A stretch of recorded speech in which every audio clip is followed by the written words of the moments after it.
यह है चाइना का DF-5C इंटरकॉन्टिनेंटल बैलिस्टिक मिसाइल। अपनी 20,000 किलोमीटर की रेंज के साथ यह मिसाइल दुनिया के कहीं भी किसी भी कॉन्टिनेंट पर एक साथ 12 अलग अलग टारगेट पर न्यूक्लियर धमाके कर सकता है। साउंड की स्पीड से भी 10 गुना तेजी से चलने वाला यह बैलिस्टिक मिसाइल पलक झपकने से पहले ही करोड़ों लोगों की जान ले सकता है। डोंगफेंग 5C मिसाइल को चाइना ने पहली बार अब दुनिया के सामने पेश किया है, वो भी एक विशाल विक्ट्री डे मिलिट्री परेड में। DF-5C के अलावा चाइना ने इस परेड के जरिए दुनिया के सामने 1 दर्जन से भी ज्यादा नए कटिंग एज वेपन शोकेस किए हैं, जिन्हें अब तक उसने छुपा कर रखा था। अनमेड सबमरीन से लेकर air launcher nuclear missile, drone से लेकर anti warship hypersonic missile, fighter jet से लेकर लेजर वेपन तक। चाइना की लेटेस्ट मिलिट्री परेड में वो हर कुछ था जो आज नहीं तो कल USA, भारत या पूरी दुनिया के लिए एक बड़ा सरदर्द बनने वाला है। और अगर चाइना ने ये सब दुनिया के सामने रखा है तो क्या क्या टेक्नोलॉजी अभी बन रही होगी, हिडन होगी, क्लासिफाइड होगी, उसकी कल्पना करना भी मुश्किल होगा। Hide your strength, wide your time सालों से चाइनीज फॉरेन पॉलिसी का मूल सिद्धांत रहा है। लेकिन पिछले हफ्ते जो परेड में हमने जो कुछ भी देखा ना, उससे अब ये बात साफ हो चुकी है कि चाइना अब अपनी हाइड और स्ट्रेंथ एरा से आगे निकल चुका है।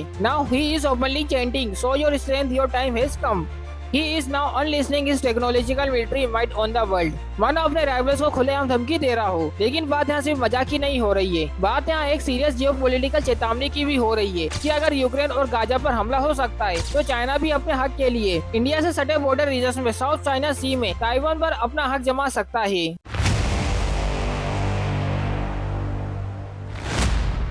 Historic Tiananmen Square, once infamous worldwide for lynching, is where the Chinese Communist Party brutally crushed pro-diplomacy student protesters in 1989। बीते हफ्ते एक बार फिर से पूरी दुनिया की नजर उसी तियानमेन स्क्वायर पर जुड़ी हुई थी। 3 सितंबर को चाइना सेकेंड वर्ल्ड वॉर में जापान के सरेंडर की 18th एनिवर्सरी मना रहा था। अपनी 18th विक्टोरी डे सेलिब्रेशन के तौर पर बेजिंग के तियानमेन स्क्वायर में चाइना की PALA यानी पीपल्स लिबरेशन आर्मी ने आज तक का अपना सबसे बड़ा मिलिट्री परेड किया। इस ग्रेट इवेंट में शी जिनपिंग, व्लादिमीर पुतिन और किंग जोंग उन के साथ 20 से भी ज्यादा वर्ल्ड लीडर्स ने हिस्सा लिया। दुनिया भर की प्रेस, 500 स्पेक्टेटर्स और एक एक्स्ट्रा टाइट सिक्योरिटी के बीच में कंडक्ट की गई इस परेड पर सारे पॉलिटिकल लीडर्स की नजर थी, खास करके वेस्टर्न लीडर्स, क्योंकि सालों से चीन, Russia, North Korea, USA led western global orders के सबसे बड़े चैलेंजेस बनकर खड़े हुए हैं। और अब ये 3 देश एक साथ होकर एकता और शक्ति प्रदर्शन कर रहे हैं, वो भी एक टाइम पर जब डोनाल्ड ट्रंप और उनकी पॉलिसी की वजह से USA अपनी अलायंस एक एक करके खो रहा है। इस शक्ति प्रदर्शन के कुछ ही घंटे पहले लिटरली चाइना के पियांजिन शहर में एशियो समिट का समापन हुआ था। यहाँ प्रधानमंत्री मोदी भी सालों बाद चाइना गए, शी के साथ हाथ मिलाया, संबंध बेहतर करने की कोशिश की। अमेरिका के लिए यह एक क्लियर संकेत था कि भारत के पास और भी विकल्प हैं। ट्रम्प इस बात से खास आहत होते हैं कि मोदी उनकी जय ना करके चाइना के आसपास चले गए हैं, चाइना के गले लग रहे हैं।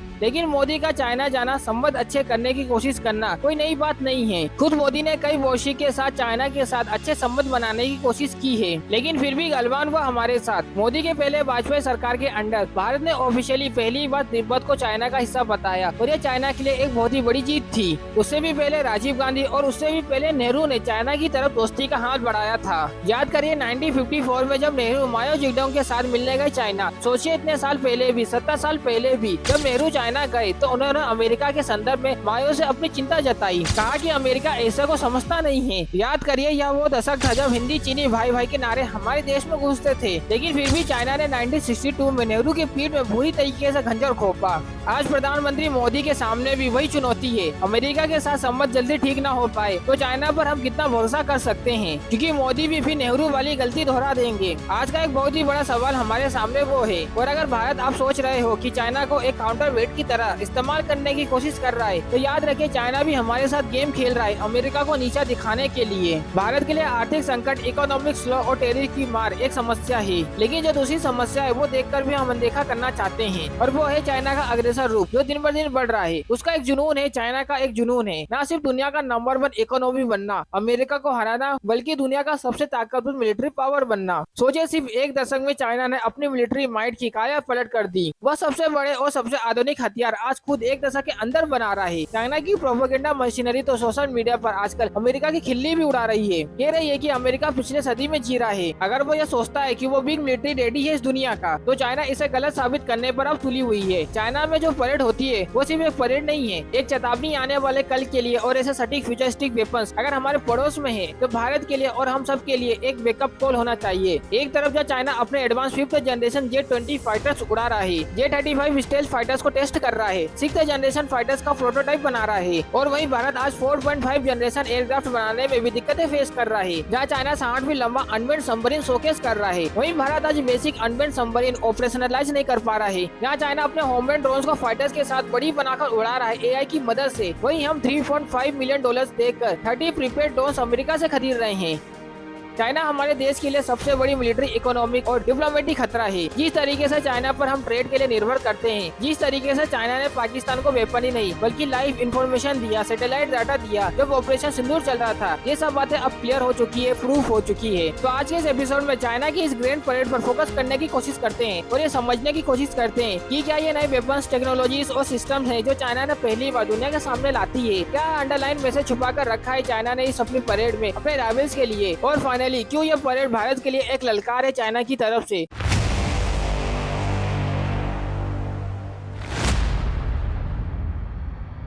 तो वैसे तो इस परेड में देखने लायक बहुत कुछ था, लेकिन चाइना के नए हाइपरसोनिक NTC मिसाइल की सबसे ज्यादा चर्चा हुई। तो भाई शुरुआत वहीं से करते हैं। चाइना के परेड में एक डेडिकेटेड सेक्शन NTC मिसाइल का था। YJ-15, 17, 19 और 20, इनमें से 3 हाइपरसोनिक थे। ऐसे मिसाइल जो साउंड की स्पीड से, नोटा साउंड की स्पीड उससे भी 5 गुना, कम से कम 5 गुना तेजी से रफ्तार से ट्रेवल कर पाते हैं। ये मिसाइल हवा में अपना रास्ता बदल कर एनिमी के जो डिफेंस सिस्टम है, जो रेडार सिस्टम है, उसको चकमा दे सकती है। इनमें से भी सबसे नोटिसेबल मिसाइल था YJ-19। YJ-19 तो वैसे तो एक क्रूज मिसाइल है, लेकिन इसका स्क्रीमजेट इंजन इसे अनोखा बना देता है। एक्सपर्ट कहते हैं कि यह मिसाइल एक अनप्रिडिक्टेबल पाथ फॉलो कर सकता है, जो अपने फाइनल स्टेजेस में बहुत ही लो एल्टीट्यूड पर ट्रेवल करके अटैक करने में सक्षम है, और इसे ट्रैक करना ऑलमोस्ट इम्पॉसिबल बताया जा रहा है। तो अगर आप सोचो, अगर इसे आप ट्रैक नहीं कर सकते हो तो इसे मार कैसे गिराओगे। अरबों डॉलर से बनने वाली एयरक्राफ्ट कैरियर को ऐसे हाइपरसोनिक मिसाइल कुछ ही सेकंड में समुद्र के नीचे भेज सकते हैं। एक साफ संकेत है अमेरिका की तरफ, तुम अपने बड़े बड़े जहाज से शक्ति प्रदर्शन करोगे, हम वो जहाज ही हटा देंगे। इसके अलावा चाइना ने इस परेड में अनमेन्ड वॉरफेयर में अपनी एडवांटेजेस की भी एक झलक दिखाई।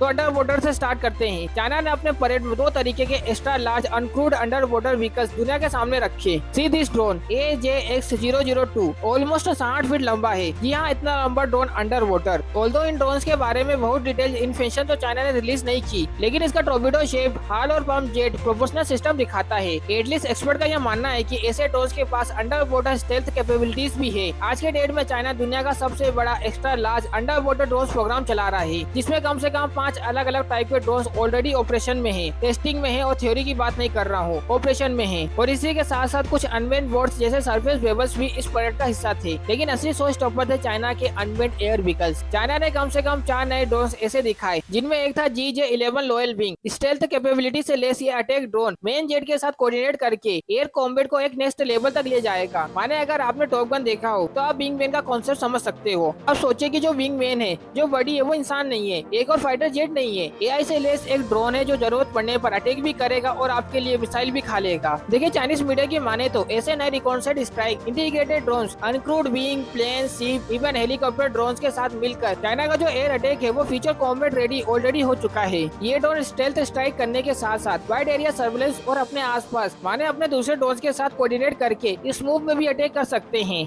इस साल के परेड में 2 और नए ड्रोन ने सबका ध्यान अपनी तरफ खींचा, क्योंकि उनका डिजाइन जो है वो चाइना के मेंड 6th जनरेशन फाइटर जैसा ही लग रहा था। एविएशन एक्सपर्ट के हिसाब से इन ड्रोन्स की लेंथ लगभग 60 मीटर, जो चाइना के J-10 फाइटर के बराबर है। एक्सपर्ट का मानना है कि ये जो नए ड्रोन्स है ये सुपरसोनिक फ्लाइट कैपेबल हो सकते हैं। मतलब फ्यूचर वॉर्स में ये जो ड्रोन मेन मेड एयरक्राफ्ट के साथ मिलकर चाइना को सुपीरियरिटी अचीव करने में मदद करेंगे। यह टेक्नोलॉजी यूनाइटेड स्टेट में अभी तक टेस्ट स्टेजेस में बताई जाती है, लेकिन चाइना ने अप्रेंटली इसे ऑपरेशनलाइज कर दिया है। एंड फाइनली चाइना के लिए इस परेड की शान थी उसकी न्यूक्लियर ट्रायड। इसमें सबसे पहले था DF-5C। ये वही ग्लोबल रिच वाला न्यूक्लियर मिसाइल है जिसके बारे में हमने आपको एपिसोड के शुरुआत में बताया। इस मिसाइल को विंजिंग से पहली बार इस परेड में शोकेस किया गया, लेकिन इसके बाद आता है DF-61। DF-61 एक रोड मोबाइल ICBM है जो अपनी मोबिलिटी और सर्वाइविलिटी के लिए जाना जाता है। इसका एस्टिमेटेड रेंज है 12 किलोमीटर, जो इसे विंजिंग से वॉशिंगटन DC तक पहुंचाने लायक बना देता है। इसका पेलोड कैपेसिटी लगभग 3.6 टन है और यह 7 न्यूक्लियर वॉर हैंडल्स को कैरी कर सकता है। इस मिसाइल का सॉलिड फ्यूल प्रोपोर्शनल सिस्टम इसे क्विक डिप्लॉयमेंट में हेल्प कर सकता है। मतलब आपने सारे मिलिट्री बेसेस खत्म कर दिए, शहर खत्म कर दिए, लेकिन यह रॉकेट लॉन्चर मोबाइल है, यह छुपकर पहाड़ियों के अंदर से भी अटैक कर सकता है।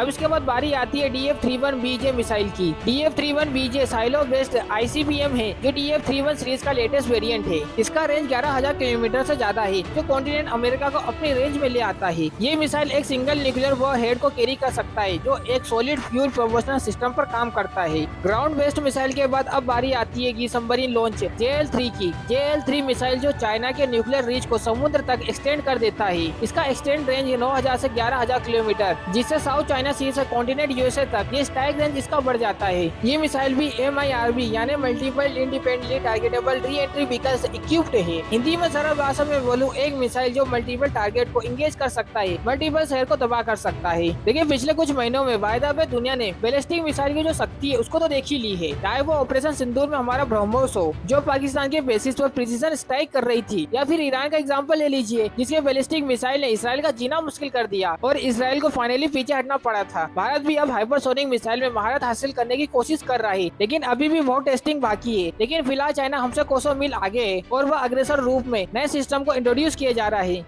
जैसे JL-1 air launch nuclear missile. China ने इसे भी पहली बार इसी विक्ट्री परेड में दुनिया के सामने रिवील किया। यह मिसाइल H-6N बॉम्बर के थ्रू लॉन्च किया जा सकता है और इसका रेंज अप्रोक्सीमेटली 8,000 किलोमीटर बताया जाता है। बेजिंग से न्यूयॉर्क तक यह स्ट्राइक कर सकता है। ये मिसाइल न्यूक्लियर और एंटी शिप रोल में इसका इस्तेमाल किया जा सकता है। इसके अलावा बेजिंग ने कई tanks, unmanned vehicles, robot dogs और छोटे ड्रोन्स भी डिस्प्ले किए और यह दिखाता है कि चाइना का जो मिलिट्री टेक्नोलॉजिकल फुटप्रिंट है वह कितना बढ़ चुका है, कितना एडवांस हो चुका है। हालांकि यह पर्टिकुलर वेपन जो आप अभी देख रहे हो, हमें पता नहीं है कि ये कितने इफेक्टिवली काम करते हैं, लेकिन इस परेड में चाइना ने L/1 लेजर सिस्टम को भी दर्शाया है जो कि इसके शिप पर और लैंड बेस्ड सिस्टम पर फिट किए जाएंगे। और चाइनीज मीडिया के अकॉर्डिंग ये इतना पावरफुल लेजर प्रोड्यूस कर सकता है कि दुश्मन के आने वाले मिसाइल को वो हवा में ही पिघला सकता है। सुनने में थोड़ा साइंस फिक्शन लगता है, लेकिन ये बात आप जान लीजिए कि दुनिया की हर एडवांस मिलिट्री इसी लेजर वेपन पर काम कर रही है। ऑफेंसिव और डिफेंसिव लेजर्स पर काम कर रही है। भारत भी इसी पर काम कर रहा है। जो इस पर वर्चस्वता हासिल करेगा उसकी जो सिक्योरिटी होगी वो सबसे ज्यादा तेज होगी।